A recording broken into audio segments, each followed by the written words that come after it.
Bonjour à tous et bienvenue à une autre émission d'Objectif. Aujourd'hui, je reçois M. Jonathan Laroche.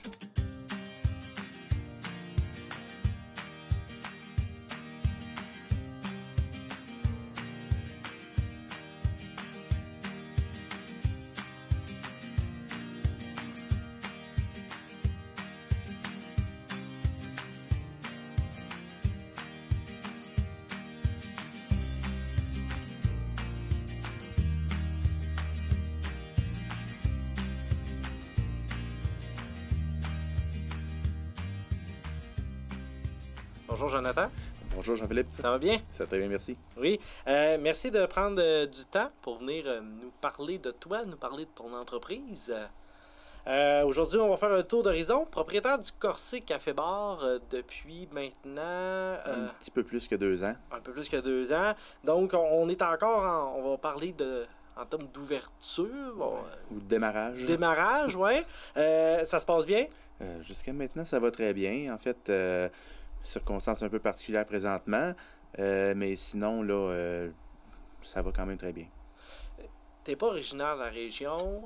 Moi, ma question, c'est comment est-ce que Jonathan Laroche est apparu sur le territoire, finalement? En fait, la ville m'était pas inconnue. Mes 2 parents sont natifs d'ici. Okay. Ma grand-mère, celle qui est encore vivante, demeure au manoir Frontenac depuis son ouverture, là, déjà, je pense, 25-26 ans. Fait que la région, je connaissais. On venait souvent quand j'étais plus jeune. Mais professionnellement, je pensais pas qu'il allait avoir un jour de l'ouverture pour moi ici, étant donné que j'ai travaillé beaucoup dans la restauration hôtelière, le bar, les divertissements. Fait que pour moi, tu sais, je pensais pas arriver ici, mais c'est quand je travaillais à Montréal dans un hôtel que j'ai eu... dans le fond, un appel d'un chercheur de tête qui cherchait à combler un poste de direction à la restauration à la Cage du Domaine. Fait que c'est là que j'ai été un peu curieux de l'offre, étant donné que je connaissais un petit peu la ville, la région. Fait que je suis venu rencontrer les gens à l'époque, puis j'ai eu vraiment un coup de foudre pour l'emplacement, puis j'ai vraiment aimé la ville, la dynamique de la ville. Ça semblait avoir quand même beaucoup changé depuis que j'étais plus jeune. Puis tu as décidé de faire le grand saut finalement, puis de venir t'installer directement ici. Ben oui, l'offre, dans le fond, l'offre d'emploi est intéressante. Et, avec Sébastien Blais, M. Roy, avait beaucoup d'ambition, de projets de développement. On le voit encore, c'est pas tout à fait fini leur développement. Fait que j'étais content d'avoir pris part dans les débuts, là, pas tout à fait, mais dans les débuts de ce projet-là, puis d'avoir... aider à collaborer avec la ville pour l'implantation du centre de congrès, puis vraiment là, d'avoir aidé à augmenter la visibilité de ça. De ça, oui, exact. Puis là, ben, il est arrivé une opportunité, le goût de vouloir avoir sa propre entreprise. Oui, ben en fait, ça fait plusieurs années que j'avais ce goût-là avant de m'être lancé un peu dans le monde hôtelier. Je rêvais depuis plus jeune d'être un restaurateur. J'ai travaillé dans les cuisines, j'ai travaillé comme serveur, barman, j'ai été gestionnaire, j'ai été directeur général d'établissement. Fait que le désir d'avoir ma propre entreprise était là depuis plusieurs années. Par contre, dans le monde hôtelier, c'était clairement impossible d'être propriétaire d'un hôtel, à moins d'avoir plusieurs partenaires à ce niveau-là. Puis c'est vraiment quand j'allais voir mes parents à Montréal que je passais souvent par le petit café qui était là avant moi pour me prendre un café pour la route. Puis un matin, ben, je suis arrivé, puis c'était marqué « Fermé, manque de personnel ». Fait que vraiment, tout le temps que je m'en allais chez moi, ben... la tête, les idées se faisaient aller, comment qu'on pourrait reprendre ça. À l'époque, je pensais le reprendre avec les gens de l'hôtel pour aider à aller me chercher là, une meilleure diversité au niveau en cuisine, de combler les heures d'un peu tout le monde. On était une équipe solide de gestionnaires, fait que ça aurait été, à l'époque, selon moi, assez facile de l'incorporer. Puis finalement, j'ai pas renouvelé mon contrat avec l'hôtel, avec une semaine en tête de penser à comment l'opérer. J'ai décidé que j'étais peut-être prêt à le faire moi-même. Fait que c'est là que l'idée du corset est venue. Donc on part seul, on est il y a 2 ans, donc quelque part en début de l'automne, fin de l'été 2018. Ouais, septembre 2018, quand j'ai rencontré le propriétaire du centre d'achat. Finalement, j'ai signé un bail le 18 octobre, puis on a ouvert le 12 novembre. Ça s'est fait quand même très vite, là. Oui, assez précipité, là. En fait, j'avais pas d'emploi, c'était un peu... si ça marchait pas avec ce projet-là, ben il n'y avait pas grand-chose d'autre pour moi. Il aurait fallu revendre le condo, redéménager. J'étais bien installé ici, j'aimais la ville, avec quelques nouveaux amis. Fait que je trouvais que c'est intéressant là, d'essayer de me lancer dans cette aventure-là. Fait que finalement, c'est une chance de t'avoir gardé ici, que tu aies saisi cette opportunité-là d'ouvrir le café. Ben, en fait, c'est arrivé un peu comme un coup de chance. J'espérais réellement que ça marche avec le propriétaire du centre d'achat pour, justement, là, j'étais bien installé ici, puis j'aimais vraiment la région. Fait que, vraiment, je suis content que ça allait fonctionner. Mais là, tantôt, tu disais que l'ancien restaurant, café qui était là, avait fermé pour manque de personnel. Ça te faisait pas peur d'ouvrir un peu directement le même produit, d'offrir le même type d'établissement finalement, puis d'être confronté à ça? Ben, en fait, quand j'ai fait un peu plus de recherche, ben, je me suis rendu compte qu'il y avait déjà eu 2 cafés qui avaient pas qui avaient fermé finalement là, environ qui avaient duré à peu près un an et demi chacun. Puis en faisant un peu plus d'études pour voir pourquoi là, les gens avaient fermé, ben, je pense qu'il manquait un manque de gestion, il manquait surtout de l'implication de la part des propriétaires à l'époque. Fait que, puis ben, de la main-d'œuvre, j'avais pas ce problème-là à l'hôtel. On avait au-dessus de 100 employés, on recevait des CV presque à chaque semaine. Fait que je semblais pas voir qu'il y avait vraiment un enjeu sur la main-d'œuvre. Maintenant, c'est moins le cas, mais à l'époque, c'était plus abondant. Tu parles d'implication du promoteur, là. Je pense que tu me le diras, tu me confirmeras, là, mais je pense que c'est vraiment une clé du succès, finalement, là, dans le domaine de la restauration. Bon, Ben, dans n'importe quel domaine d'entreprise, mais particulièrement en restauration. ben, je pense que oui. En fait, ben, tu sais, on dit souvent, ça va comme c'est mené. C'est un peu comme ça qu'on m'a appris à gérer quand j'ai commencé en restauration il y a plusieurs années. C'était important d'être présent. D'un, que les employés te voient impliqués. Puis de deux, ben, tu sais, on donne l'exemple. Puis il n'y a pas meilleur moyen d'avoir l'entreprise qu'on veut, de donner l'image qu'on veut, ben, quand on est présent. À partir de là, c'est la base. Je pense que c'est important. Oui. Donc, on rouvre le 12 novembre. La réponse des gens, positive? Oui, en fait, oui, la réponse était très positive. J'avais peut-être surévalué l'achalandage au départ. Je pensais vraiment qu'on allait partir un peu plus haut, puis qu'on allait se maintenir après ça, puis progresser tranquillement. Ça n'a pas été le cas nécessairement. On a commencé pas mal moins fort, moins achalandé que je pensais. Pour peut-être plusieurs raisons. Les gens étaient peut-être inquiets de ce qui se passait avant. Les gens ne me connaissaient pas nécessairement non plus. Fait à partir de là, ben, c'était un bon travail là, de faire la promotion du café pour arriver à ce qu'on est aujourd'hui. Là. Puis, comment on développe, parce que tu l'as dit tantôt, il y a eu déjà 2 autres cafés là. Tu es reparti un peu sur des bases qu'il y avait à l'époque de ces 2 cafés-là. Maintenant, on est rendu dans un tout autre concept, une toute autre ambiance, un tout autre menu. C'est quoi l'évolution? Comment on travaille ça, là? Toi, avec tes idées, parce que, tu sais, je pense que tu as comme 2 chapeaux, dans le sens où tu as ton chapeau de gestionnaire d'entreprise qui sait qu'est-ce que ça prend pour la réussite de ton entreprise, puis tu as le visionnaire qui, lui, go le projet, fait qu'un doit retenir l'autre un peu. Oui, bien, souvent c'est le cas. C'est pas les idées qui manquent, c'est souvent le temps Ouais. des mettre en place. Puis, ben, étant donné que ça a commencé moins fort que j'avais espéré ou que j'avais en tête, ben, il a fallu qu'on revienne un peu à la base. Tu sais, qu'on travaille vraiment, tu sais, c'est quoi nos forces, qu'est-ce qu'on est vraiment comme entreprise, puis de développer vraiment sur ces choses-là, plutôt qu'essayer de faire un paquet de projets rapidement. J'aimais mieux y aller moins rapidement, mais ce qu'on a fait, ben, on le maîtrisait, puis après ça, ben, on a pu aller de l'avant à partir de ça. Au départ, je faisais pratiquement tous les heures. J'en fais encore pas mal, mais au départ, j'en faisais vraiment beaucoup. J'avais pas beaucoup d'employés non plus. Fait que ça a été de monter une équipe là, tranquillement à travers ça aussi pour réussir à être capable de mettre mon chapeau d'entrepreneur le plus vite possible, puis un petit peu plus souvent que juste opérer le café. Fait que, avec le temps, avec les mois, ben, on a réussi à régler les lacunes qu'il pouvait avoir dans les anciens cafés.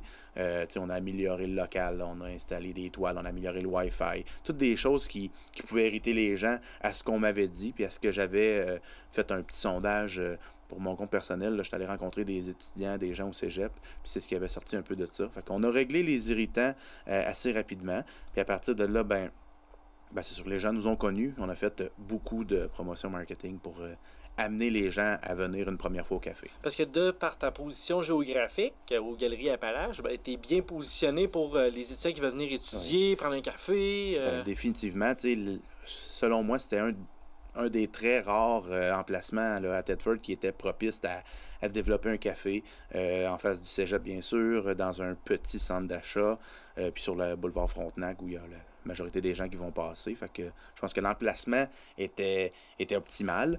Après ça, c'était d'amener une offre intéressante, surtout différente de ce qui se faisait ailleurs, parce que l'offre alimentaire à Thetford Mines est moins diversifiée qu'à Montréal ou qu'à Québec ou dans des grands centres. Fait que je voulais, par le café, bien sûr, qui est le produit principal, mais amener une dérivée, amener des repas santé, sans gluten, avec des options véganes, des choses qu'ils n'avaient pas nécessairement offert dans la région, justement, pour se démarquer. Là. Oui, puis surtout en mode, je dirais, là, lunch, là, pour le dîner, pour apporter ça, parce que souvent, effectivement, là, comme tu dis, il n'y a pas grand offre, donc d'apporter l'opportunité, d'apporter une nouveauté finalement sur le marché pour se démarquer. Exactement. Fait que la base, c'était, on n'a pas réinventé la roue, on est allé en sandwich, salade, potage, c'était notre offre de départ, si on veut. Puis c'est encore ce qui se vend beaucoup présentement, plus de 2 ans après. On a travaillé avec mon expérience en cuisine. J'ai un ami qui était chef qui est venu donner un coup de main au début pour l'élaboration du menu. Fait que, on a quand même transformé les produits sur place. On a amené... on a mis beaucoup de temps et d'amour dans ce qu'on a fait. Fait que ça se paraissait, ça se ressentait aussi. Les gens étaient contents, le goût était là. Fait que les gens ont quand même pris l'habitude rapidement pour les dîners. Fait que c'est à partir de là qu'on a pu continuer de développer l'offre à partir des dîners. Puis... Maintenant, j'aimerais qu'on enchaîne avec 2 sujets, 2 projets qui sont apparus presque simultanément, je dirais, là, dans ton entreprise pour développer. La première, j'irais avec l'ouverture de la 2e succursale. Tu as repris les rênes du fameux casse-croûte du Sept-Lac-Louis, qui est une entité ici à Thetford, là, que tout le monde connaît, mais maintenant, c'est rendu étiqueté Corsé Café Bar. Une belle opportunité pour toi, finalement. Oui, en fait, ça, je remercie Margot Blouin Sept-Lac-Louis. C'est elle qui m'est arrivée avec cette idée-là. Ça fait un petit peu plus qu'1 an déjà. On m'est arrivé me dire, regarde, j'ai les gens qui sont concessionnaires là, renouvellent pas l'offre. J'aime ton projet, j'aime ton produit. Alors, voici l'opportunité est là. Est-ce que tu aimerais t'installer chez nous? Fait que personnellement, je connaissais pas beaucoup le casse-croûte, mais quand je suis allé la première fois visiter, tu sais, je voyais qu'il y avait du véhicule, les petits barons en chrome, les équipements de cuisine qui étaient, vraiment, qui avaient un look vraiment vintage. Fait que je trouvais qu'il y avait quelque chose à faire avec ce projet-là. Puis bien sûr, ça m'amenait à desservir une autre clientèle qui était le centre-ville, que je connaissais pas beaucoup non plus à l'époque. Puis je savais qu'il y avait quand même plusieurs entreprises, hôtels de ville, entreprises de services. Fait que je pense qu'il y avait un besoin au niveau, surtout des lunchs d'affaires. Puis à date, je pense que ça a bien fait. Ça a bien fait. Fait que comme entrepreneur, on saute sur cette occasion-là, même si on s'était peut-être pas tant prévu d'ouvrir une 2e succursale dans ces délais. Parce que, en 2 ans, c'est quand même rapide. Oui. Mais on se dit, on n'a pas le choix, là. Quand on pense à nous comme ça. L'offre était intéressante. Puis souvent, ce type d'offre-là arrive pas tous les jours. Puis, comme là, on a un bail de plusieurs années au Sept-Lac-Louis. Fait que si ça n'avait pas été moi, ça aurait été un autre. Fait que je pense que pour bien prendre notre place dans le marché Thetford, la région, je pense qu'au centre-ville, puis sur le boulevard Frontenac, je pense que c'est 2 emplacements stratégiques intéressants pour avoir une clientèle qui est diversifiée aussi. Là.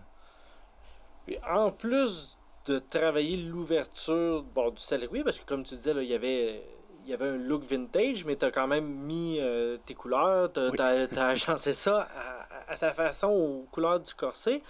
Tu as travaillé aussi un autre projet en parallèle qui était l'ouverture d'un menu bistrot. Oui. pour aller chercher une autre type de clientèle le soir. Ouais, une clientèle plus de soirée, exactement. Depuis le début, on est corsé café-bar. La portion bar, on ne l'avait pas vraiment exploité. Il manquait un élément pour être capable vraiment de propulser nos soirées. J'ai fait beaucoup de cuisine. J'aurais été capable de cuisiner un menu très intéressant. Mais cet été, dans le fond, avec la venue de Alan Segara, qui était l'ancien chef au Maudit Français, quand le restaurant a fermé, il m'a approché pour savoir si j'avais besoin d'un coup de main. Fait que ça, encore une fois, c'était un peu inespéré comme acquisition. Fait que ça n'a pas été très, très difficile de s'entendre avec Alan pour... c'est un jeune chef, il avait beaucoup d'ambition, beaucoup de nouvelles idées. Puis j'aimais énormément sa cuisine, fait que ça a bien fait qu'on travaille ensemble. C'est grâce un peu à lui, sa cuisine, mes idées, qu'on a réussi à bâtir ce petit menu bistrot-là là, au mois de septembre.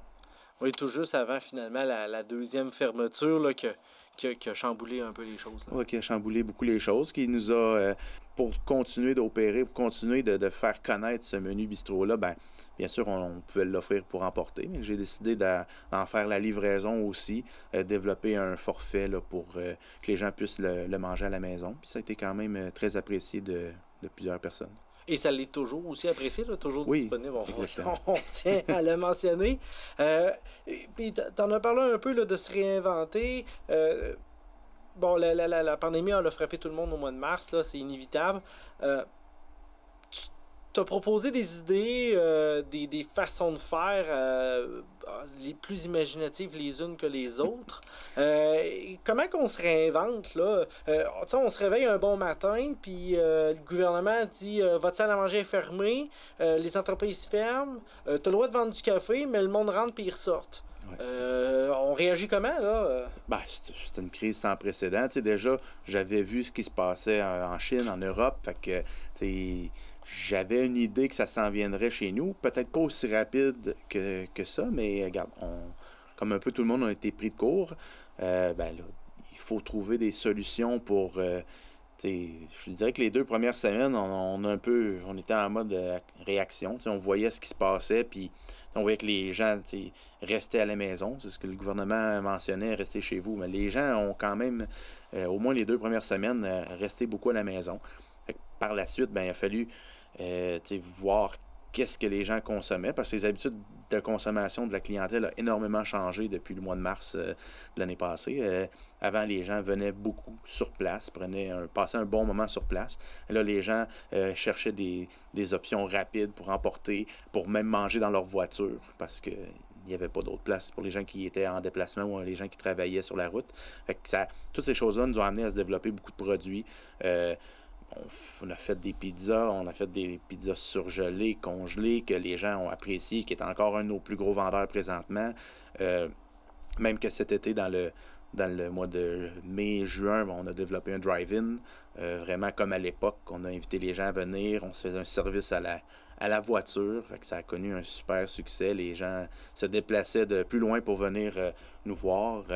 On a eu une bonne couverture médiatique aussi, jusqu'à Québec, un peu sur la rive sud de Montréal où je suis natif aussi. Fait que ça a aidé à continuer l'expansion puis à faire connaître le corset malgré des moments difficiles, malgré le fait que c'était pas florissant. Il fallait travailler encore plus fort pour réussir à arriver au même résultat, si on veut, qu'avant. Mais en ayant eu quelques idées comme ça, on a su sortir, se démarquer. Puis surtout, le plus important, selon moi, c'est de ne pas se faire oublier. C'est de continuer à rester super présent pour que les gens continuent de nous voir, là, autant sur les médias sociaux qu'en présence. J'aime ça quand tu dis de ne pas se faire oublier, parce que c'est le danger souvent. Hein? On prend une habitude d'aller chercher notre café à un endroit, on prend l'habitude d'aller chercher ça. Le télétravail a changé énormément d'habitudes. On avait beaucoup de clients qui venaient tous les matins, mais c'est parce qu'on était sur leur chemin.